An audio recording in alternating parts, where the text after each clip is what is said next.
Anwar Ibrahim mencabar anak muda supaya menolak pemimpin yang mengamalkan rasuah. Dalam satu pertanyaan Anwar juga kepada anak muda, maukah anak muda izinkan pemimpin perasuah untuk menjadi pemimpin? Bagi saya bersetuju.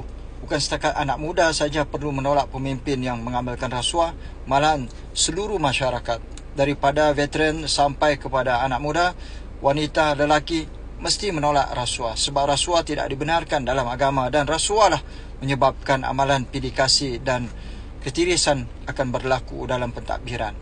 Cuma saya tidak bersetuju dengan cara Anwar apabila dalam kerajaan Madani Zahid Hamidi yang ada kes 47 rasuah, pengubahan wang haram dan juga salah guna kuasa dilepas tanpa dibebaskan kerana peguam negara iaitu melalui DPP tidak mahu meneruskan kes tersebut.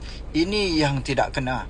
Malu sikit Anwar apabila sebelah kamu timbalan Perdana Menteri adalah daripada kalangan yang sudah ada kes rasuah, sudah ada prima facie, tetapi agak malang dibebaskan tanpa dilepaskan. Ini bukan kehendak kepada mahkamah, tetapi adalah kehendak daripada pendakwa raya DPP yang minta untuk dihentikan pendakwaan. Yang kedua, saya juga menyeru kepada rakyat Malaysia, bukan setakat anak muda, bahawa kita perlu menolak kerajaan Anwar Ibrahim.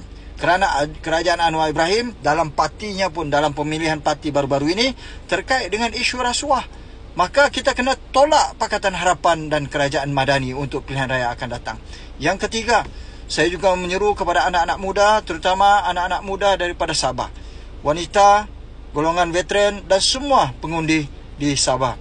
Akan datang akan kita hadapi saat-saat yang genting, iaitu kita akan berhadapan dengan pilihan raya negeri yang ke-17. Maka saya seru, seperti mana ajakan cabaran Anwar Ibrahim, kita perlu menolak pemimpin rasuah di kalangan adun-adun GRS, dan kita perlu tolak adun GRS dan tolak kerajaan GRS plus Pakatan Harapan, kerana sampai ke hari ini belum ada seorang pun daripada kalangan adun yang kedapatan dalam video tersebut didakwa di mahkamah. Ini adalah pidikasi dan ini berat sebelah, dan ini yang kita namakan double standard. Saya menyeru anak muda, tolong faham dan tolong cakna dan prihatin, kerana rasuah akan membunuh sistem demokrasi, menyebabkan pentadbiran huru-hara, kucak-kacir, urus takbir yang lemah, dan pelabur akan tidak yakin datang ke bumi Sabah. Bukan setakat itu saja, amalan pidikasi akan berlaku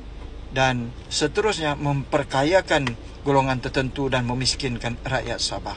Tolak JRS, tolak Pakatan Harapan, dan tolak juga Anwar Ibrahim.